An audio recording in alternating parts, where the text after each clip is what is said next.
Hello friends, welcome to my YouTube channel. तो friends, जो हमने एनसीईआरटी क्लास 8th की साइंस का जो वीडियो सीरीज स्टार्ट किया है, उसमें आज हमारा जो चैप्टर है वो है पदार्थ, धातु और धातु, यानी मैटर के बारे में पढ़ेंगे, मेटल और नॉन मेटल के बारे में।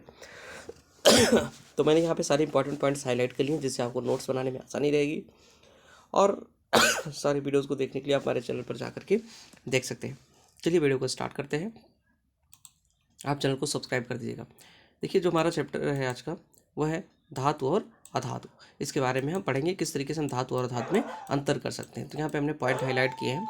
सबसे पहले हम देखते हैं कि जो धातुओं और अधातुओं को हम भौतिक और रासायनिक गुणों के आधार पर अलग कर सकते हैं। ठीक है, कौन सा धातु है, कौन सा अधातु है, इसके बारे में हम जो है भौतिक और रासायनिक गुणों के आधार पर बता सकते हैं। चलिए सबसे पहले हम पढ़ते हैं धातुओं के भौतिक गुण।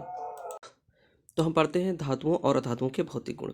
सबसे पहला है कि अगर हम धातुओं को पीटते हैं, जैसे फावड़ा हुआ, कुल्हाड़ी हुआ, कील हुआ लोहे की, अगर इन सबको पीटते हैं तो इनके आकार में परिवर्तन आ जाता है। ठीक है, और अगर हम आगे चलते हैं थोड़ा,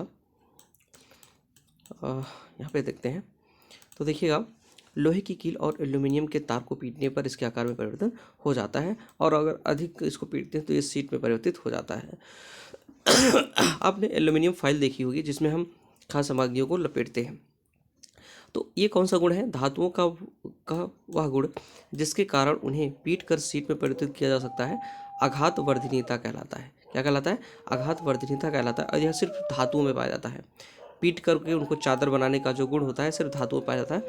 अधातुओं में आप ऐसा नहीं कर सकते। अधातुओं में जैसे पेंसिल की लीड हो गई, कोयला हो गया, इन सबको पीट करके आप चादर नहीं बना सकते, क्योंकि ये सारे क्या हैं? अधातु हैं। ठीक, चलो आगे चलते हैं। यहाँ पे अब हम बात करते हैं इनकी चालकता की। तो ध्यान रखिएगा, जो धातुएं होती हैं वो ऊष्मा और विद्युत की क्या होती हैं? चालक होती हैं।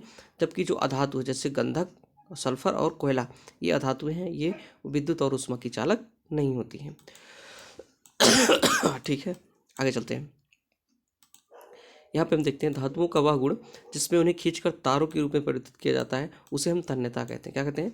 तन्यता कहते हैं। जैसे आपने देखा होगा ना, सोने की या लोहे की तार बनाए जाते हैं, कॉपर के तार बनाए जाते हैं, तो जो कि धातु हैं इनमें इसका गुण पाया जाता है। तो तन्यता का गुण जो है वो धातु में पाया जाता है। जैसे सिक्का और दूसरा गुण देखते हैं। सिक्का और कोयले के टुकड़ा जब फर्श पर गिरा कर उनके धुन के बीच अंतर कीजिए। जो सिक्का होगा वो ज़्यादा आवाज़ करेगा, कोयला आवाज़ नहीं करता है। तो इसी के ये जो गुण है, ये भौतिक गुण है। कौन सा गुण है ये? देखिएगा, देखिए, जैसे मंदिरों में जो घंटी बजी होती है उसको भी आप बजा कर देखेंगे, उसमें ध्वनि होती है। तो धातुओं से बनी वस्तुओं को जब कठोर सतह से हम टकराते हैं तो उसमें निनाद ध्वनि यानी रिंगिंग साउंड उत्पन्न होता है। यह सिर्फ धातुओं में होता है। धातुएं गायन ध्वनियाँ उत्पन्न करती हैं, अतः ये क्या कहलाते हैं? धात्विक कहलाते हैं। क्या कहलाते हैं? धात्विक कहलाते हैं। तो देखिएगा, सामान्यतः वे पदार्थ जो कठोर होते हैं, चमकीले होते हैं, आघातवर्ध होते हैं, तन्य होते हैं और ध्वनिक और ऊष्मा विद्युत के सुचालक होते हैं, वो क्या कहलाते हैं? वो धातु कहलाते हैं। धातु के उदाहरण क्या है? आयरन, लोहा, कॉपर, एल्यूमिनियम, कैल्शियम और मैग्नीशियम आदि इत्यादि हैं। अब देखिए कुछ और भी हैं, जैसे कोयला हुआ, सल्फर हुआ।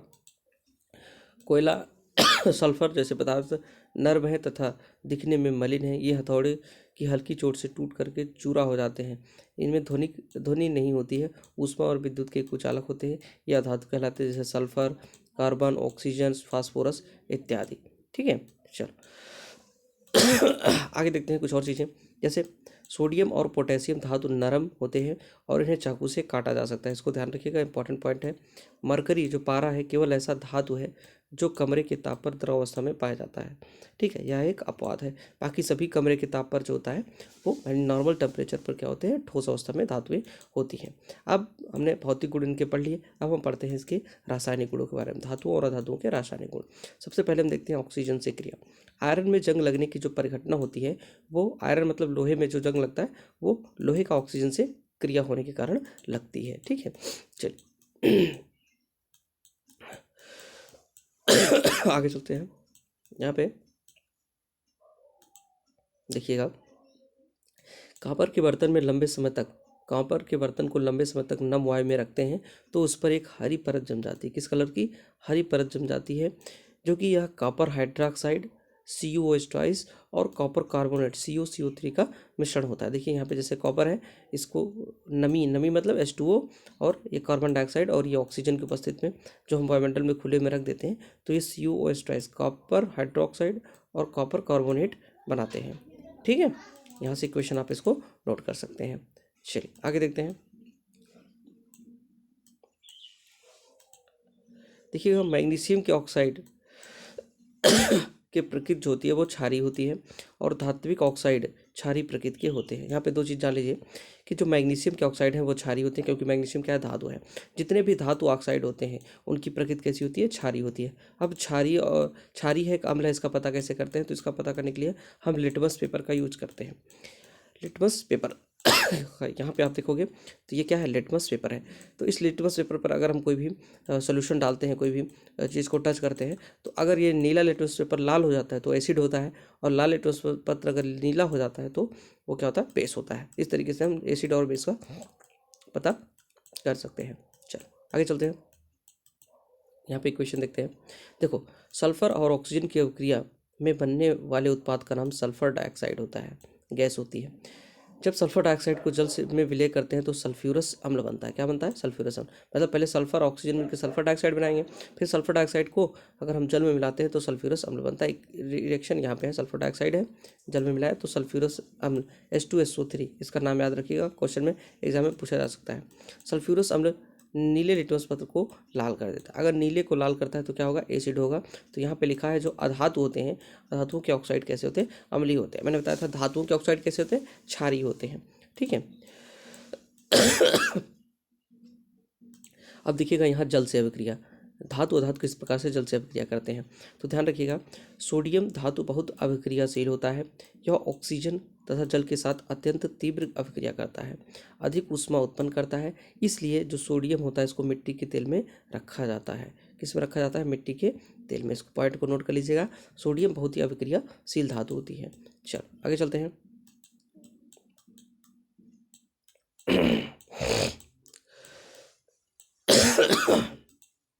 देखिएगा, आयरन जल से धीमी अभिक्रिया करता है।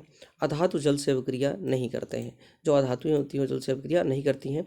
ये वायु में बहुत सक्रिय हो सकते हैं।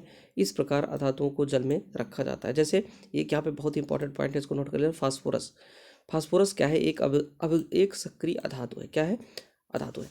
चूँकि जो अधातु होते हैं ये जल से अभिक्रिया नहीं करते हैं लेकिन वायु से अभिक्रिया करते हैं, तो इसलिए जो फास्फोरस अधातु है ना, इसको वायु में खुला रखने पर यह आग पकड़ लेता है।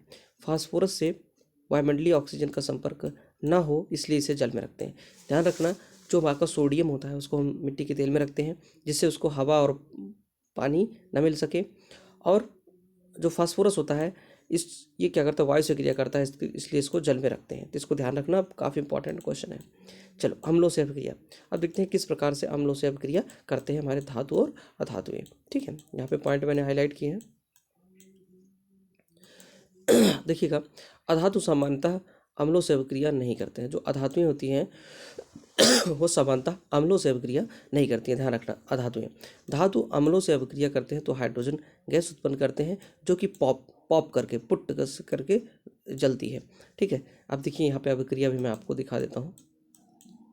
ओके, यहाँ पे जैसे देखो, एक यहाँ पे दिया है, ये परख नदी वाला एग्जाम्पल दिया है।